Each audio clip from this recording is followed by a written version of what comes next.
जय हिंद फ्रेंड्स।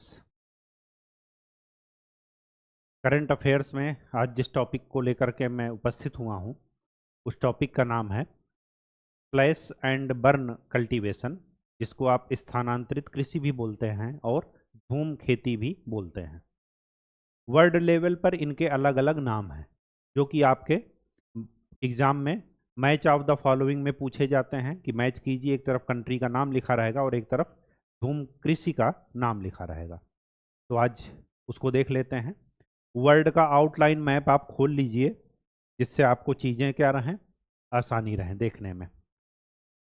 सबसे पहले इंडिया के बगल से ही शुरू करते हैं, साइड में पड़ोसी देशों से, और आज का टॉपिक का नाम लिख लेते हैं कि विश्व के विभिन्न देशों में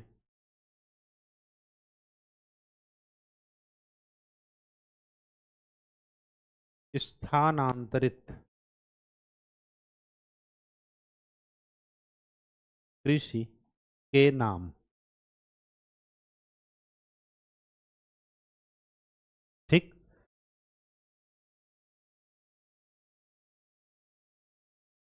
इंडिया में तो झूम खेती ही बोलते हैं।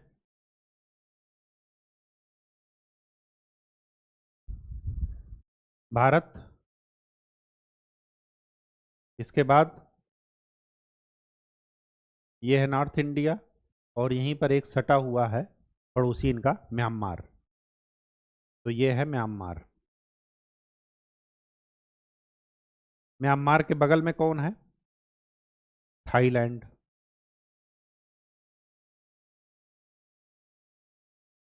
थाईलैंड के बगल में कौन है? यहां पर है लाओस। इधर है कंबोडिया।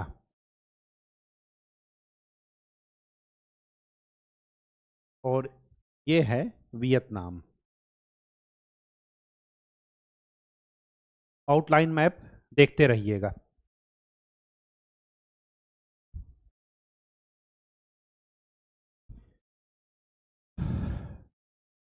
और यहां पर है श्रीलंका। तो श्रीलंका में किस नाम से बोलते हैं? इसको अलग पेन से लिख रहे हैं, चेंगा। तो चेंगा स्थानांतरित कृषि का नाम है कहां पर? श्रीलंका में। म्यांमार में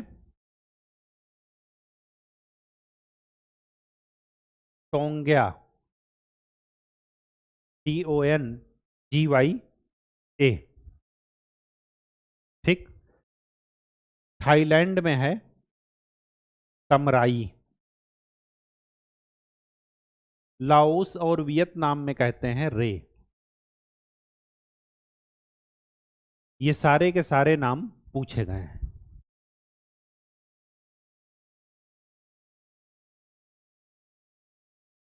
इसके बाद यहां पर देखिएगा,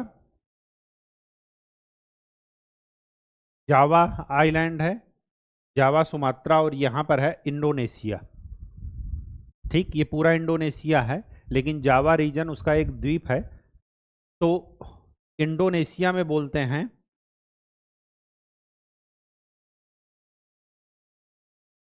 लदांग। ये पूछा गया है, रे पूछा गया है। ठीक है, एक बार एग्जाम में आपके आ चुका है, तो चीजें जरा ध्यान में रखिएगा। ये जो जावा रीजन है, यहां पर भी बोलते हैं हुमा, HUMAH। ठीक। यहां पर है Philippines region, Philippines. Philippines region में क्या बोलते हैं? किजिंग। किजिंग नहीं, कैंगिन बोलते हैं, कैंगिन। तो ये जरा ध्यान में रखिएगा। ठीक। इसके बाद चले आते हैं अब अफ्रीका की तरफ। अफ्रीका की तरफ, अफ्रीका कॉन्टिनेंट है ये, ऐसे करके कुछ। तो यहाँ पर एक कंट्री है जिसको बोल रहे हैं मेडागास्कर, एक द्वीप है।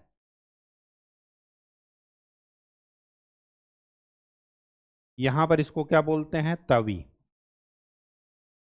TAVI। ठीक।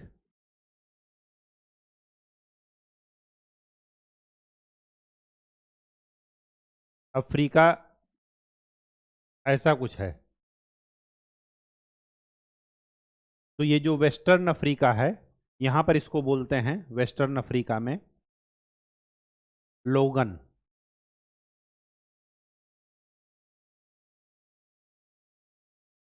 LOGAN, लोगन। ठीक है। इसके बाद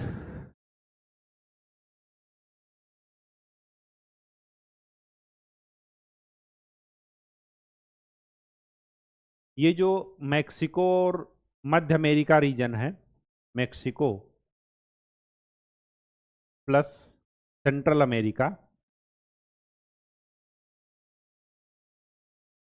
यहां पर इसको बोलते हैं मिल्पा। ये भी पूछा गया है, मोस्ट इंपॉर्टेंट। साउथ अमेरिका कुछ ऐसा है।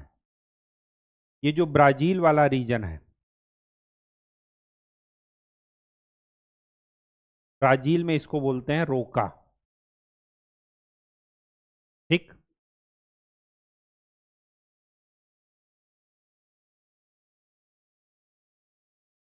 यहां पर है भूमध्य रेखीय अफ्रीकी देश, यहां से भूमध्य रेखा पास हो रही है। भूमध्य रेखीय अफ्रीकी देश, यहां पर इसका नाम है फैंग, FANG। ठीक है, बात समझ में आ गई? ये नाम थोड़ा आपको ध्यान में रखना है।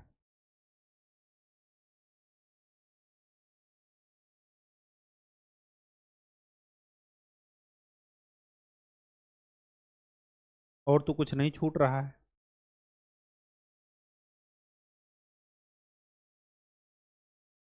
हम्म, एक यहां पर भी लिख लीजिए, सेंट्रल अफ्रीका में बोलते हैं मसोले। और एक चीज और यहीं पर मेंशन कर लीजिए, यहां पर दो कंट्री हैं, जाम्बिया जिम्बाब्वे, और इधर एक कंट्री है युगांडा। तो जाम्बिया जिम्बाब्वे और युगांडा में बोलते हैं Cheti money, Cheti mini.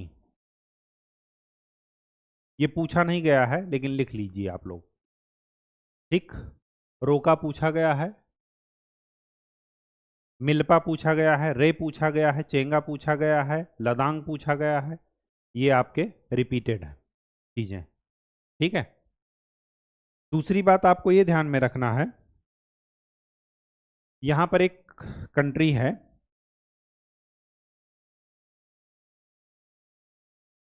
Venezuela. Venezuela को दो चीजों से ध्यान रखिएगा। यहां पर ये तेल उत्पादक देश है, ओपेक का मेंबर है। ठीक है। और यहां पर इसको क्या बोलते हैं? कोनुको। बस, जो इंपॉर्टेंट नाम है वो यही है। एक दो बार मैप में इनको ड्रा कर लीजिएगा और उसके बाद जो है एक दो बार अभ्यास कर लेंगे तो ये चीज़ें क्या हो जाएंगी? क्लियर हो जाएंगी। आप इनको टेबल बनाकर भी याद रख सकते हैं, लेकिन टेबल बनाने से अच्छा है कि आप पिक्चर देख करके बनाएंगे तो आपको चीज़ें ज़्यादा आसान लगेंगी। मैं भी ऐसे ही करता हूँ, इसी वजह से आपको ऐसा बता रहा हूँ, बाकी आप अपने सुविधानुसार कर सकते हैं। ठीक है, बात समझ में आ गई?